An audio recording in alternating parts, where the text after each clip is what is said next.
Alright, twende magazetini sasa na tunaanza na gazeti la Taifa Leo. Wanasema polisi kula vizuri. Polisi wanakula vizuri sasa.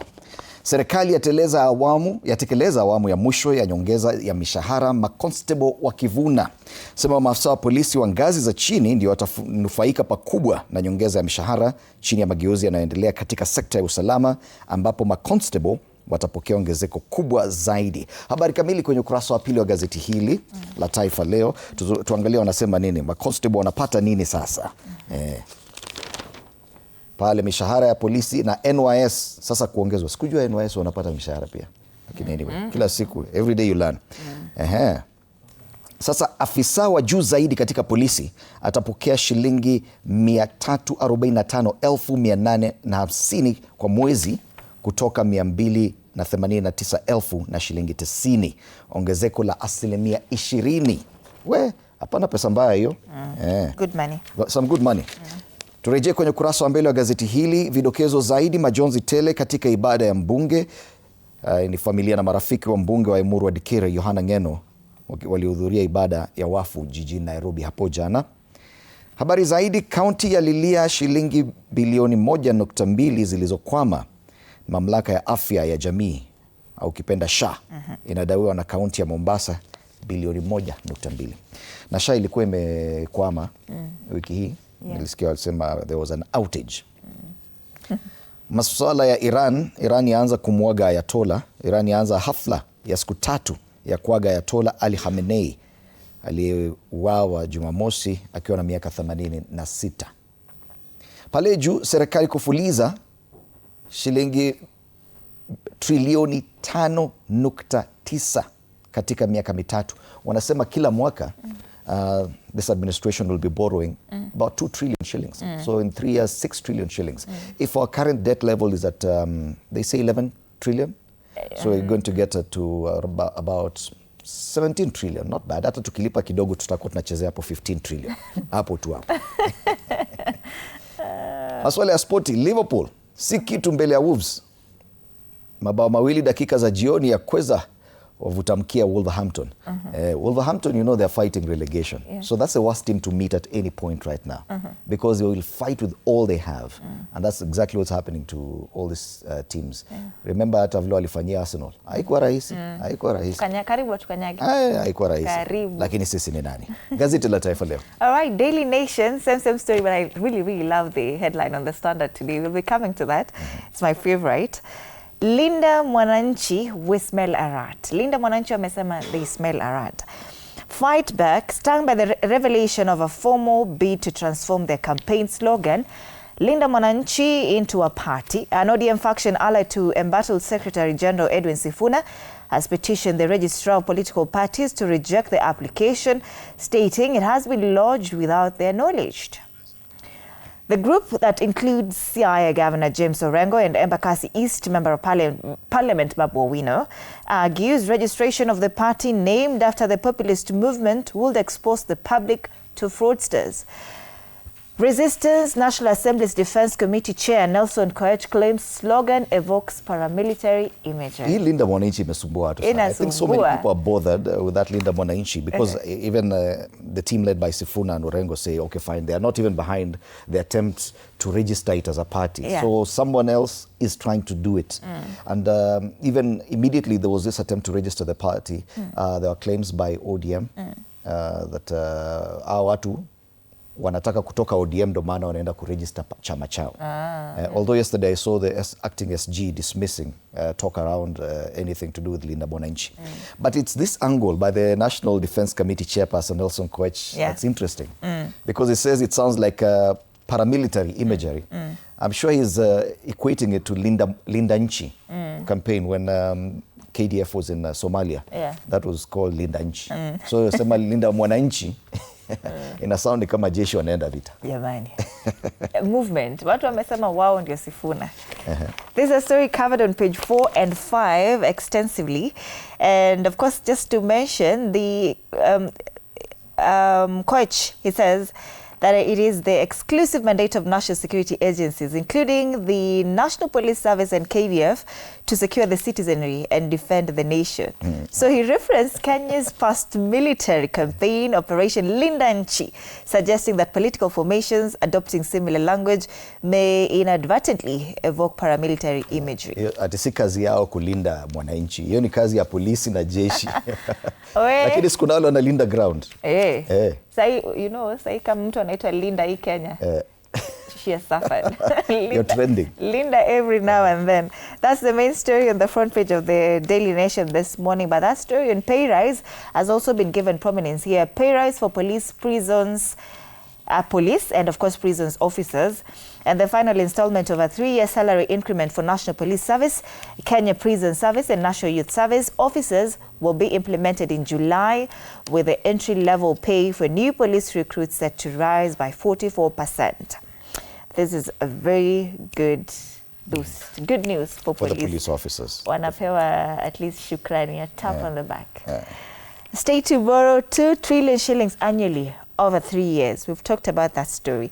A parliamentary report projects the country's public debt will increase by 5.9 trillion shillings to 15.7 trillion shillings by June 2029, piling more financial pressure on Kenyans.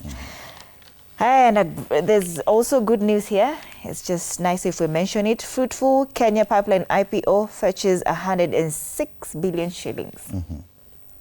It says that Kenya's Pipeline Company's initial public offering has received 105.7% subscription rate, handing the state more than the targeted 106 billion shillings. So that's good news. All right. On the back page of the Daily Nation, Matters Sports. Who will make Team Kenya's squad? World Indoor Championship, several athletes have hit the mark, but only 6 spots available. And that's the Daily Nation. All right, staying with the Daily Nation, page 3 of the Daily Nation has a very interesting story about Alliance High School. And they're talking about former students who will not waste an opportunity to let you know that they actually attended Alliance. Alafu wameandika hapo, I went to Alliance. I went to imeandikwa WENTU. I went to Alliance. I went. Which is so true. Do you even keep saying which school you went to? Well, no. You went to? I went to Moi Girls Vokoli. Very good school. Would recommend. Yes. I went to Menengai High School. Yes. Yeah. Very good school as well. I went to. Went to. There's a very interesting photo on page 28 of this paper. Our CEO is on the paper actually. Mwenda Njoka, anaitwa El Capitan. Institution of Surveyors of Kenya President Eric Nyadimo, Cape Media CEO Mwenda Njoka, and Chairperson of the Professional Practice and Ethics Committee Joycelyn McKenna during the ISK Media Breakfast at the Sarova Stanley in Nairobi yesterday. So El Capitan kama ako amejua ako kwa gazeti, atafute hiyo picha, nimemchanua. Uko kwa gazeti leo sio. All right, that's the Daily Nation. Let's take a look at, I know you want to take a look at the Standard. Let me leave that for you. Let me go to the Star. The Star, Sifuna back on the headlines. Sifuna, Babu lead Senate governor contest. So this is a special one. This is different from the Linda Mwananchi and everything else, but it covers both leaders who are in the Linda Mwananchi. So Sifuna and Babu Owino are on the front page of the Star. They're also on the front page of the Standard this morning. But on the Star, it's not about their movement. It's about their prospects for either senator or governor of Nairobi. So in the race for governor, according to this paper, Babu Owino is ahead with 42%, ahead of Johnson Sakaja, the current governor, who's at 17.6%. Incidentally, there's a push to impeach Sakaja again. Yes. Na wamelistwa watu wengine hapa, Ronald Karauri 8%, Aladwa 7.1. Karauri anataka kuwa governor, Karauri. Alikuwa amesema anataka kuwa governor. Oh, wow. Moses Kuria 6.3, lakini Moses Kuria ni kama amechanganyikiwa kidogo. Alisema anataka kuwa governor, kidogo anataka kwenda Gatundu South. I don't know. James Gakuya 5.7%. Tony Gashoka 4.1. Alafu kuna wale wanasema I don't know, none other. Wamewekwa hapo wote 1 2 3 4 5 6 candidates. But top Sifuna, Babu leads Senate and governor contest. Meanwhile, the woman rep race highly fragmented and uncertain. The current woman rep, Esther Passaris, is not interested in that seat anymore. Oh, wow. She's now going for Makadara MP. So, kila mtu anakimbia hapo. Now there's a scramble for that. So that's a big story there on the front page, and it makes the spread on pages 4 and 5 of this paper. Unajua hata Pauline Njoroge alikuwa anasema anataka kuwa ni governor ama ni woman. Yes, governor. Karen Nyamu, Millicent Omanga, wote wako pale, hata Jalasa anataka kuwa senator. Oh, wow. So that's the main story there. Alafu kuna ingine pia story ya nani mwingine anataka kuwa MP, anaitwa Moses Budamba Mudavadi. MP. He wants to be MP of Westlands. You know him? Where? Moses Budamba Mudavadi. That is you know, Moses Mudavadi is that's his grandfather. That's the father to Musalia Mudavadi. Moses Mudavadi. So yanaitwa Moses Budamba Mudavadi. MP Westlands. So a lot of Nairobi stories on the front page of the Star. Westlands pia imenganganiwa actually. A lot of people are contesting for Westlands. There's something about Westlands. One, because the current MP, I think, is interested in a seat elsewhere. Yes. Tim Wanyonyi, I think he wants to be governor for Bungoma. Yes. Yes. So with the exit of the current elected leader, there's usually a big scramble. Because wanajua incumbent hasik re-election. Wako wengi lakini. Other stories here. County chiefs trigger fresh battle with MPs over road levy. Hii debate ilikuwa kitambo, sasa imerudi. Ile road levy MPs wanataka ingie kwa CDF. County chiefs wanasema itumwe kwao, bado iko pale. Kenya gets over 106.7 billion in pipeline IPO. Watu walikuwa wamesema this had been undersubscribed, but watu pesa impatikana. Yes. 106 billion.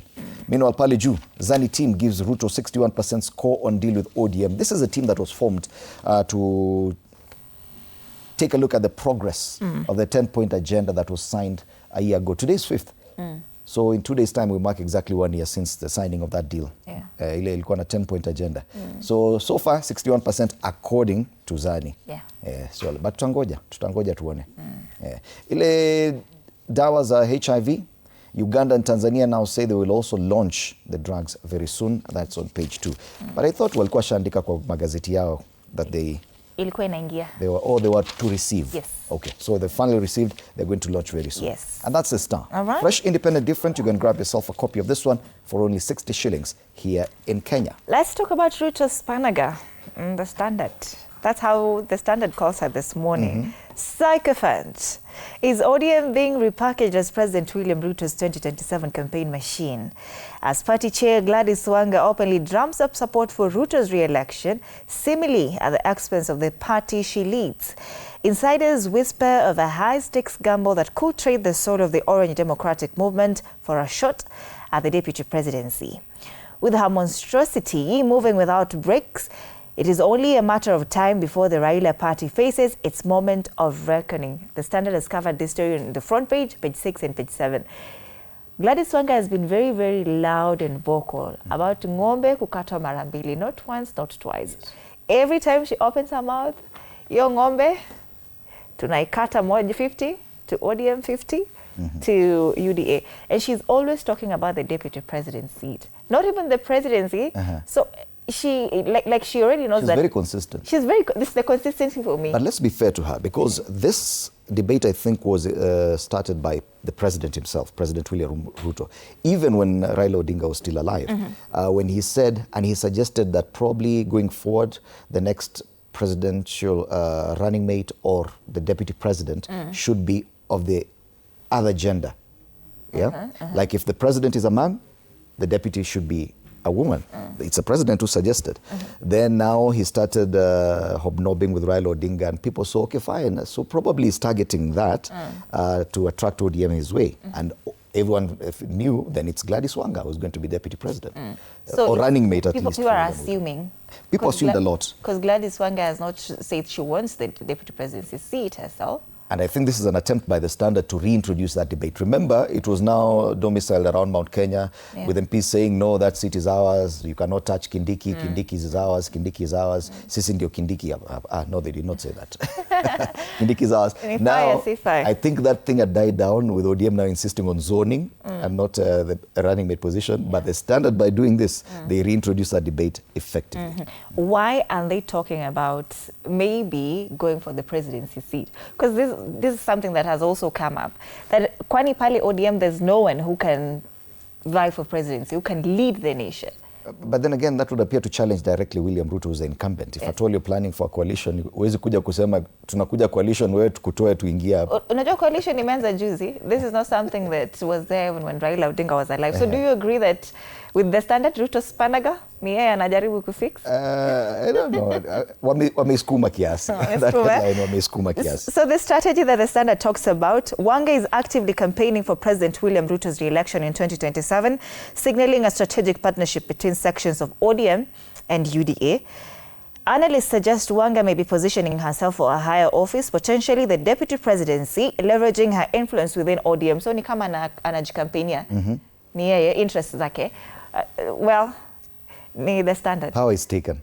Power is taken, not given. Not given. It is taken. Now, her moves have created friction within ODM with resignations, sidelined allies, and criticism from some leaders highlighting factional divides and resistance to her approach. Ruto's panaga. Unajua nilikuwa ninaona watu wanasema pali X. She usually tells Oburu Odinga party leader what to say. Nimeona party leader bana. Munaona party leader. Wanataka power na power. I think people overdoing I think the discussions around his capabilities. That gentleman has been in these streets for quite a long time. Mtu alisema hajakula tear gas. This is James Orengo. Oh, he never went to the streets. All right, from the Standard, let's take a look at the People Daily. And it has a very interesting front page today, very colored, a picture of a doctor there. Why millions of Kenyans are one disease away from poverty. So today, the People Daily steers away from politics and talks about matters health. That story is on page 4. And it talks about why millions of Kenyans risk poverty over medical bills. Apparently, government expenditure in as far as healthcare is concerned has gone down. The various organizations that are supposed to be paying for healthcare, SHIF, SHA, and all this, have their own challenges. So this story talks about the legislative, judicial, and executive challenges that the health sector is facing. And that's the main story on the People Daily. Pale juu, on the front page, wanasema Gachagua under fire after ethnic remark sparks outrage. Apparently he said something in Kisii. Meanwhile, Parliament wants road carnage declared national disaster. Some accidents have become too many. It should not be declared a national disaster. That's the People Daily today.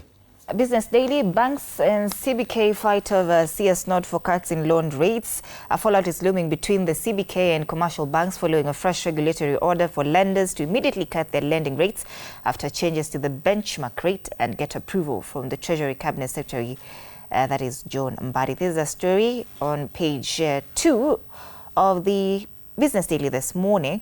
It says that the CBK has directed banks to revise their loan charges in response to changes in its benchmark lending rate, or CBK, promptly, and the order was communicated to the chief executives of banks in a letter seen by this newspaper right here. And that's the Business Daily. All right, so those are the local dailies. Let's take a look at what is headlining regionally. We start with Uganda, and on the front page of the Daily Monitor, it's a story that is very similar to one that we had on the front page of the Daily Nation yesterday. So third pupil found dead in 4 days. This is in Uganda. This is the front page of the Daily Monitor. In just 4 days, 3 learners from 3 different schools have been found dead under mysterious circumstances, leaving parents and communities on edge and raising serious questions about what might be brewing beneath the surface. This is in Uganda, Midway in Kenya. Since January, since the schools opened, 8 people, 8 learners have died while in school. And now that was on the front page of the Daily.